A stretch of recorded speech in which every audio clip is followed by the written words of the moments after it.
Good morning student. पहलवान नूरुद्दीन महिला विद्यालय के हिंदी विभाग से मैं नेहा एक बार फिर से हमारे यूट्यूब चैनल पर आपका स्वागत करती हूँ। जैसा कि आपने मेरी पिछली वीडियो में पढ़ा ही था भक्ति काल का वर्गीकरण, जो कि मैंने आपको संक्षेप में पढ़ाया था। आज हम भक्ति काल का वर्गीकरण विस्तृत रूप में समझेंगे और उसे पढ़ेंगे। जैसे भक्ति काल का वर्गीकरण दो रूपों से हुआ है, एक निर्गुण और उसकी दूसरी शाखा का नाम है सगुण भक्ति काव्यधारा। निर्गुण भक्ति काव्यधारा की दो शाखाएं हैं, ज्ञानाश्रय और प्रेमाश्रय।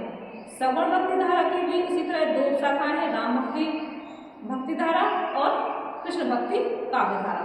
तो आज हम इसको विस्तृत रूप में जानते हैं। तो पहले आपकी शाखा है निर्गुण शाखा। निर्गुण शाखा में जैसे मैंने आपको पहले ही बताया था कि भक्ति के निर्गुण रूप में, जिसका कोई आकार नहीं, रूप नहीं, आकृति नहीं, उस परम ब्रह्म की उपासना की जाती है। इस निर्गुण इस धारा में ईश्वर को निराकार, निर्गुण और सर्वव्यापक माना गया है। इसकी दो शाखाएं हैं। पहली है आपकी ज्ञानाश्रय और संत काव्यधारा। ज्ञानाश्रय शाखा को संत काव्यधारा भी कहा जाता है, क्योंकि इसमें हमारे संत कवि भी हुए हैं, जैसे कि कबीरदास जी का नाम प्रमुख है। अब ज्ञानाश्रय और संत काव्यधारा को आप इस तरीके से समझ सकते हैं कि ईश्वर को निर्गुण ब्रह्म के रूप में स्वीकार किया गया, साधना के रूप में ज्ञान और वैराग्य को महत्व दिया गया। इसके प्रमुख कवि हैं कबीरदास, गुरु नानक, दादू, मल्लुकदास, रैदास और सहजोबाई।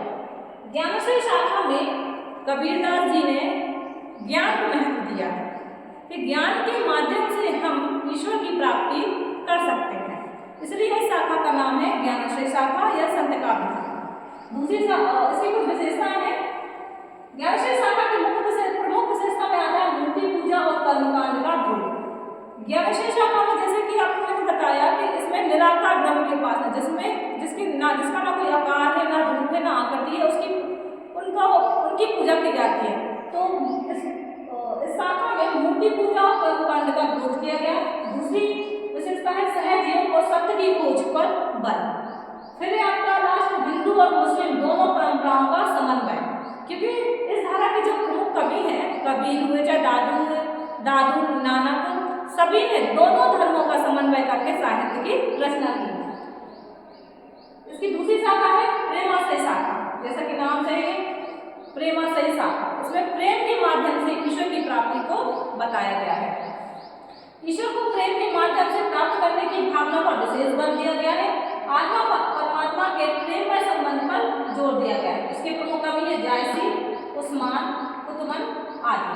इसकी विशेषता है ईश्वर को प्रेममय रूप में स्वीकार करना, सूफीवाद का प्रभाव, रूप को और तरीकों का प्रभाव।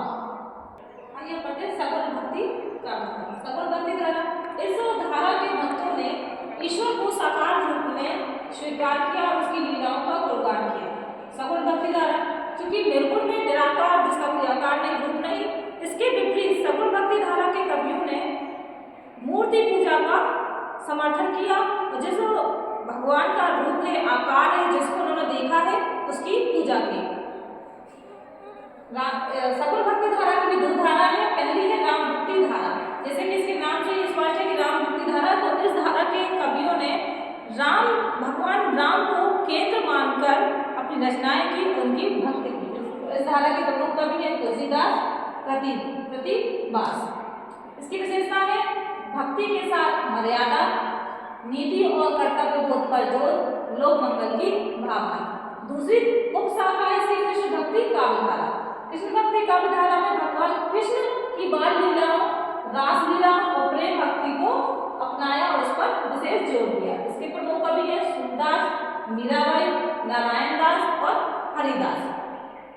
कृष्ण भक्ति काव्यधारा की विशेषता इस प्रकार है प्रेम और माधुर्य, भक्ति पर बल, कृष्ण की बाल लीलाओं का चित्रण, ब्रज भाषा में रचित साहित्य, रीति और श्रृंगार का समन्वय, मुक्तक पदों में रचना। ये विशेषताएं कृष्ण भक्ति काव्यधारा की हैं। इसी के साथ इस वीडियो को मैं खत्म करती हूँ। अगली वीडियो में आप मेरी रीति भक्ति काव्यधारा को पढ़ें।